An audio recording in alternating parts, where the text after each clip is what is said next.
Kiwanda cha muziki duniani kimekuwa na tabia tofauti tofauti na kila mmoja amekuwa akijaji kivyake kwenye swala la mahusiano. Tumeona watu wakiingia kwenye mahusiano lakini hayakai muda mrefu yanakuwa yameshavunjika, au wengine wanaingia kwenye mahusiano lakini mvutano unakuwa ni mkubwa sana, hasa kwenye swala la mahusiano. Leo tumeona tukuletee mahusiano ambayo yanasemekana yamedumu zaidi, haswa kwenye upande wa production, yani inazungumzia ni maproducer pia ni wasanii. Kwa hapa kwetu Bongo inasemekana mahusiano yaliyodumu zaidi kwenye kiwanda chetu cha muziki, yani nazungumzia tasnia ya sanaa, ni kundi la Navikenzo linalowakilishwa na Aika pamoja na Nalil. Hawa wamekaa kwenye mahusiano kwa muda mrefu zaidi na wala hatujai kuona ndoa yao ikiwa kwenye mtafaruku, mvutano wa hapa na pale kama tulivyozoea kuona kwenye ndoa zingine au kwenye mahusiano mengine. Na pia Nalil pamoja na Aika hatujai kuwaona kwenye skendo tofauti tofauti kama tunavyowaona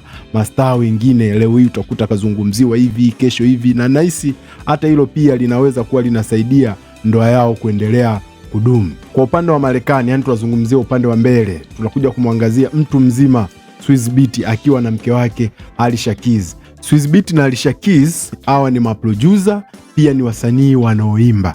Wamekuwa kwenye mahusiano kwa muda mrefu sana, na haya ndo mahusiano yanaonekana kwa kukaa kwa muda mrefu sana huko Marekani.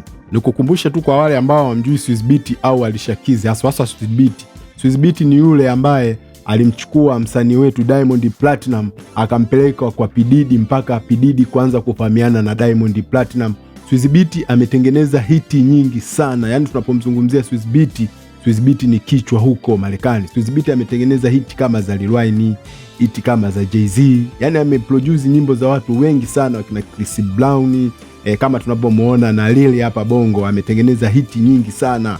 Ametengeneza ngoma za Diamond, ametengeneza ngoma zake yeye mwenyewe, ametengeneza ngoma za Rosalie, ametengeneza ngoma za Weusi, na ameproduce ngoma nyingi sana na Lil. Sasa nenda kwenye uwanja wa comment na wewe tupe maoni yako. Unahisi ni mahusiano gani yamekaa kwa muda mrefu kwenye kiwanda cha entertainment, haswa kwenye swala la muziki? Nikukumbushe tu, kama unatufuatilia kupitia Instagram, TikTok au Facebook, usisahau kutufollow hapo juu, ila kama unatufuatilia kupitia YouTube usisahau kutusubscribe. Na pia kama una maoni yako, nenda kwenye uwanja wa comment hapo, weka comment yako, tutaizingatia pia kwa kupata matukio mengi tofauti, na ndio maana nikakukumbusha kutufollow au kutusubscribe kupitia mitandao yetu ya kijamii. Hii ni Best Naso TV, ulikuwa na mimi mtangazaji wako King Fenya. Endelea kufuatilia vipindi vyetu, tutaonana kwa mara nyingine. Mimi nasema bye bye.